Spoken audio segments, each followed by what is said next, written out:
Hey, Trinity family, it's great to be with you again. So many great things are happening here at Trinity. And recently, we had the opportunity to hire Mr. James Wheeler. He's been serving at McKinney Christian Academy in McKinney, Texas, as the Senior Director of Athletics and Development and Advancement. And we're just thrilled to have him a part of what God is doing at Trinity. We've got a call upon our lives here at Trinity to raise up a generation of students who are serving the purposes of God. So, James, welcome. So glad to have you a part of our team here. And by way of introduction, maybe you could just take a moment and tell our church or our school family a little bit about yourself. Yeah, so James Wheeler, I've been married now for 21 years, and we have two boys, both in college.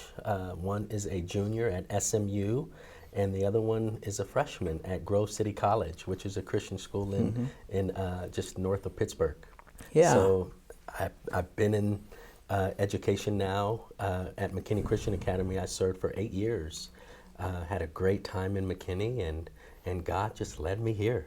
Yeah. So excited, very excited. So your story starts back in Seattle, and we don't have to go into that fully today, but you had shared with a basketball coach, even as a high schooler, right, that you felt like God was calling you into education. Can you just share a little bit about that? Yeah, so my basketball coach, at the age of 13, I saw that his son did a lot of reading to kids, and that really fascinated me. And how I grew up, I didn't grow up with a dad who read to me, and so it really fascinated me.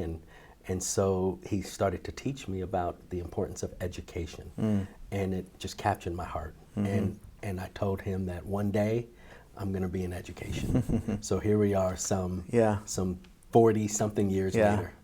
Oh, that's great. So before we get into the education piece, obviously we are unapologetically a Christian school. Tell us a little bit about what faith means to you. Yeah, faith is everything.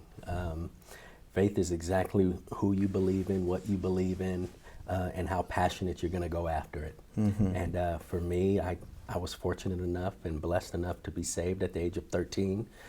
Interesting story, I took a Greyhound bus by myself all the way from Seattle to Hume Lake, California, which is near the Shasta Mountains. And there I went to a camp. Didn't know that I was going to get saved, and oftentimes that's how God works. And so taking the Greyhound bus all by myself was interesting, and the Lord just spoke to me, and it was that time to say, hey, join my family. Yeah. And so honored to join his family. That's great. Now, in regards to education, you've been serving for about 5 years, right, in a former Christian school a Christian school, but formally that was your role, serving on the board and then as an educator, administrator. Tell us about your leadership journey up until that point and how that prepared you for a role in education. Yeah, so I spent 23 years in corporate America. Climbed the mountain promotion after promotion, started from the bottom, and really worked my way up. And I credit that to my athletic background, hard work, first one in the office, last one to leave, type of philosophy, and did so many different things in corporate America. I was a claims adjuster, an underwriter in the insurance industry, and then just became a leader and just grew there and grew on the executive team. My last position was a senior vice president, where I had 350 employees, 14 different offices across the United States, and did a lot of hard, meaningful work there, and was fortunate enough to retire just a few short years ago, and I really wanted to get into education. But God led me to a different path. I still coached basketball at the time at McKinney Christian Academy, served on the board, but I owned my own insurance agency. Was fortunate enough to buy a book of business and lead people in that business under my own name, Wheeler Insurance, which was always a goal of mine as well. But the Lord led me to sell that book of business, sell my company, and bring me into full-time education. Yeah. Which God just really answered my prayer Yeah. from some 35, 40 years ago. Yeah. So you're in the people business, right? Whether you're in corporate America or you're in education, what does leadership look like to you? Yeah, for me, it's always meeting people where they're at. From a leadership standpoint, you always want to lead from the front, stand out, be available, be present, right where your feet are, and then understanding what growth looks like and what it can become. Seeing people and their desires to grow, seeing where people are currently and where they want to go in the future.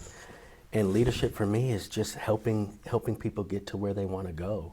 And then also when you factor in the ministry aspect of it, and how God works, it's really helping people understand that God is there and is at the center of it all. Yeah.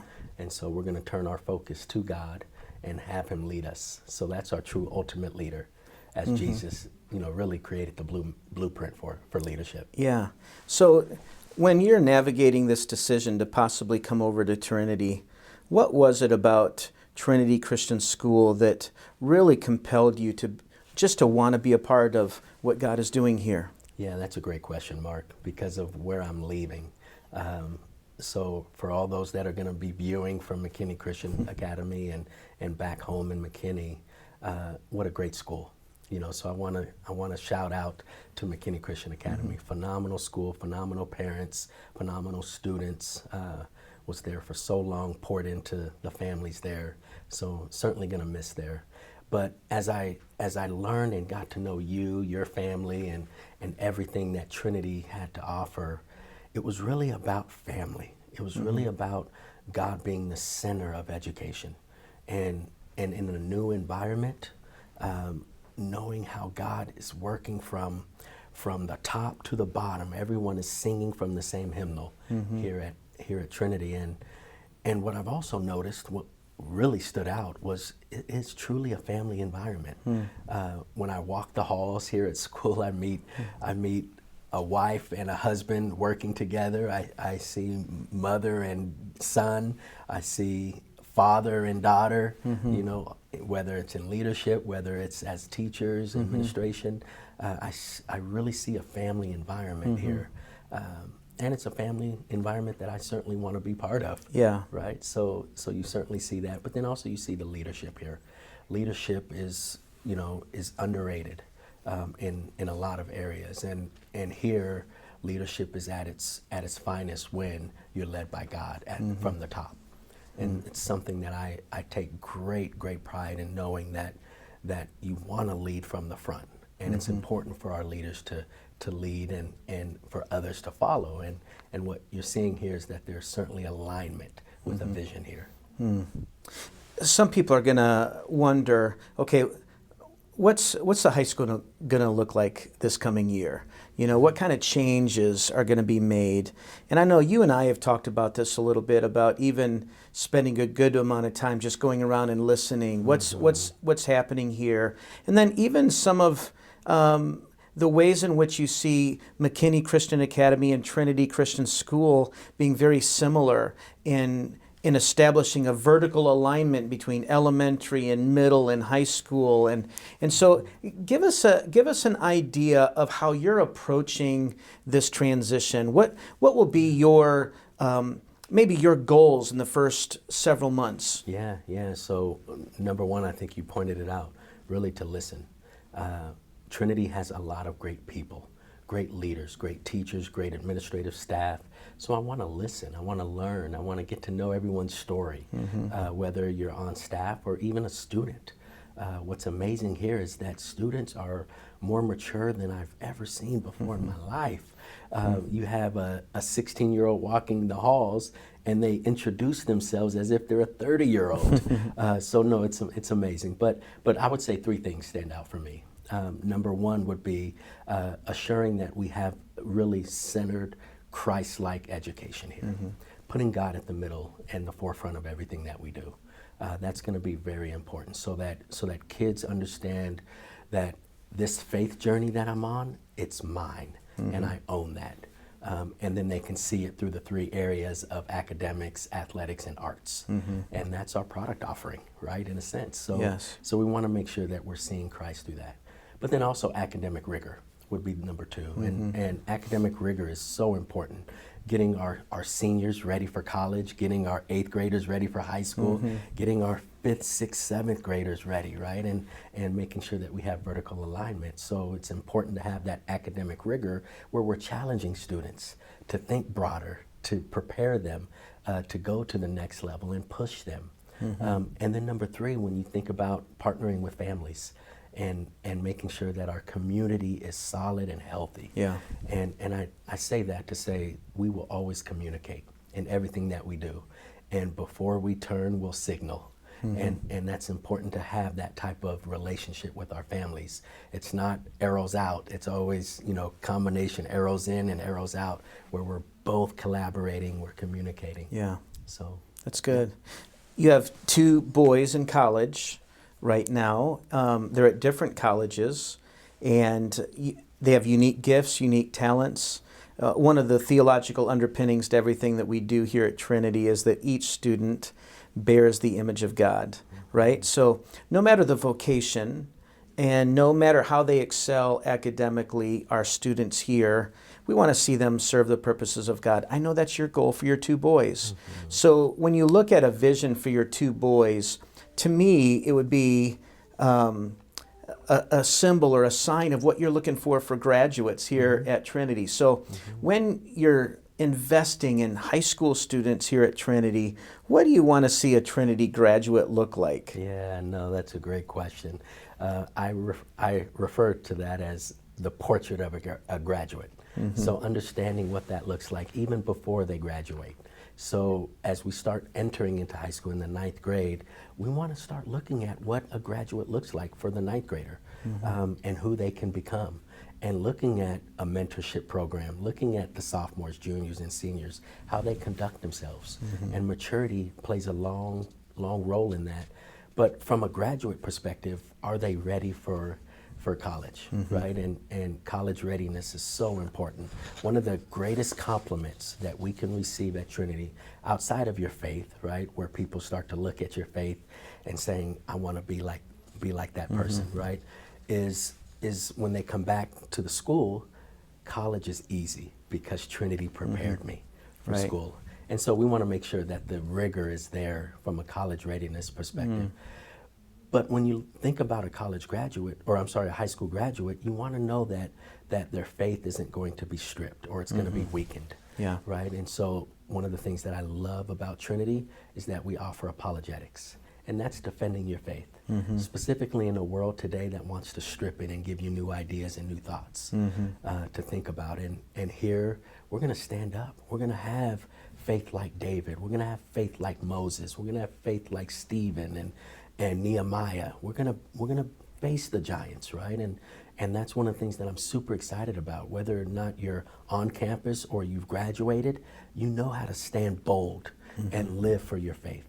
Yeah, that's great. I love that. So, we're talking about partnerships with families as well, right? So how do we, as administrators, foster healthy relationships, conversations, dialogue with parents, right? Because I do feel like we're partnering with them. We're investing in their kids, and that's their greatest resource, their greatest asset, right? And so what a privilege that is. What does that look like to you? You've been in Christian schools now for several years. How do we establish those relationships, or how would you as a high school principal? Yeah, I would say one at a time, right? So I don't want to, really give off a notion that every parent is the same, because they're not. Every family's not the same.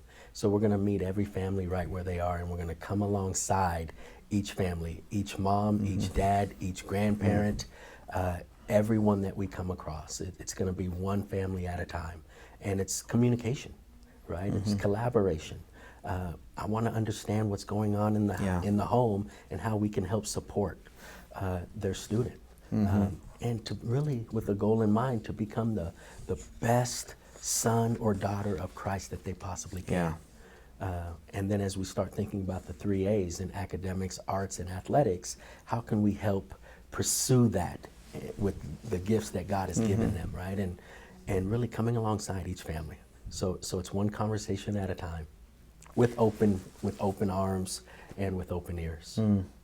So you and I have visited different activities here. We've walked the halls, we've been through lunchrooms, we've gone to see Cinderella, we've been at senior night for basketball.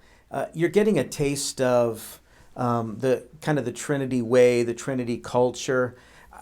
Understandably, transitioning to a new place can be difficult.